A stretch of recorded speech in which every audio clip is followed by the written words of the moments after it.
Hi, my name is Carly Van Sickle, and the title of my presentation is The Wonders of Henna. Did you know that Cleopatra, an ancient Egyptian queen, used henna to beautify her skin?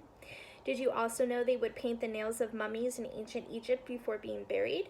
Do you know the superstitions behind the Indian culture and the use of henna in weddings? The brides will tattoo both of their arms with henna in hopes of having a very dark color, as it's said to believe that the darker the color, the better relationship they will have with their mother-in-law. Hi, my name is Carly Van Sickle, and today we are going to be talking about the wonders of henna and diving deep into the functions, the forms, and how it's used across different cultures and regions. As a Middle Eastern myself, I grew up using henna in my culture, and I'm super excited to share this with you guys today. We will first be talking about the origins of henna. So what is henna, you may ask? Henna is a plant, and we use the leaves of that plant and crush it up either to form a paste or powder, depending on what you are using it for. Henna is native to the northern African and Asian regions. It is dated back to almost 9,000 years ago, so it is a pretty old plant with lots of uses to it. It is either usually referred to in the Middle Eastern culture as Mehendi or Mehindu. It just depends on what region you come from. Henna only survives in very, very high heat. So 120 degrees is the preferred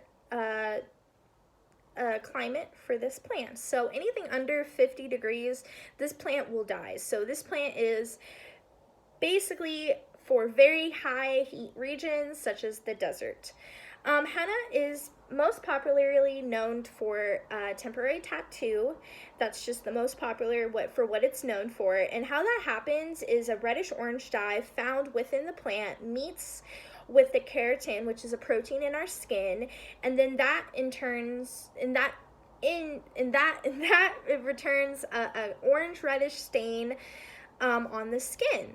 Depending on the quality of henna, it will either be an orangish reddish color or a dark, deep burgundy color. And the darker the color, the better quality of henna you will have.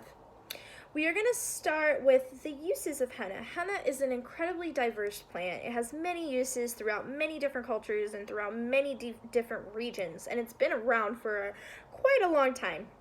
Henna has been used for centuries. The dye, it is used to dye skin, hair, fingernails, as well as fabrics, including silk, wool, and leather. Henna in its early forms was also used as a coolant in ancient Egypt. It has natural cooling properties, and that can help maintain body temperature. So they would take the henna paste, soak their arms and palms in the henna paste, along with their feet, or maybe just their whole body as well. And as long as the paste was on their body, they would be cool. And that would really be ideal for people who lived in very hot regions such as the desert. Henna also has a lot of medical uses. It's pretty cool to see how its medical uses has developed from ancient times to today. Henna is considered an herb, so when you take it, it will help you with stomach pains. It will also help with headaches or any type of body aches. It also helps burns on the skin, and then it also is used as sunblock. It is antifungal, and it also is used in prevention of hair loss. Henna has a lot of uses for hair. It's pretty cool actually to see its diversity when it comes to hair. The most popular use, as we mentioned, is the temporary tattoo, which is mostly popular as well in India and Pakistan, but it's also very popular in Northern America.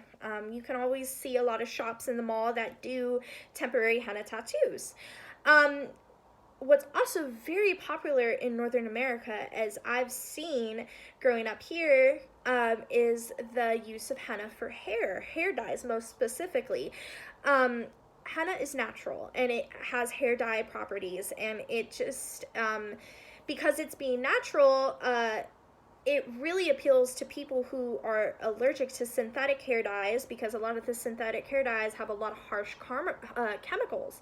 So not only is it a natural alternative, but it can help people with allergies against synthetic chemical hair dyes. And it's pretty cool to see a lot of American companies capitalize off this product and bring it into the mainstream industry, because I think it's pretty cool.